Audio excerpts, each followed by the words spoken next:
হয়ে গেল বাবা লোকনাথের দর্শন। এবার যাব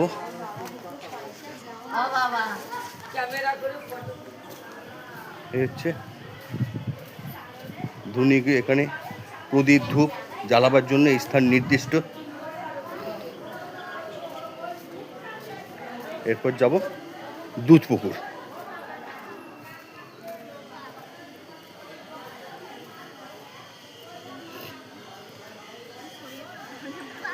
বাবার দর্শনের পর চলে এসেছি দুধপুকুর দর্শনে।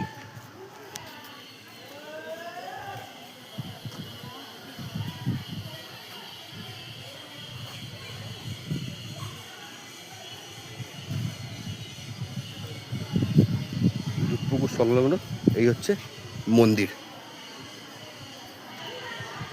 চলুন, দিনটা ভালোই কাটলো। যদুরাটি মায়ের মন্দির, পঞ্চানন্দ মন্দির আর কচুয়া বাবা লোকনাথ ধাম সবই আজকে দর্শন হলো। বহুদিন পর এলাম, বেশ ভালো লাগছে। খালি একটু যা গরম। চলুন এবার ফিরতে হবে কলকাতা। এখান থেকে 60 কিলোমিটার। আবার দেখা হবে অন্য কোনো ট্যুরে, অন্য কোনো ভিডিওয়ে। ততক্ষণ সবাই ভালো থাকবেন, সুস্থ থাকবেন আর দেখতে থাকবেন গো ডিফারেন্ট চ্যানেল।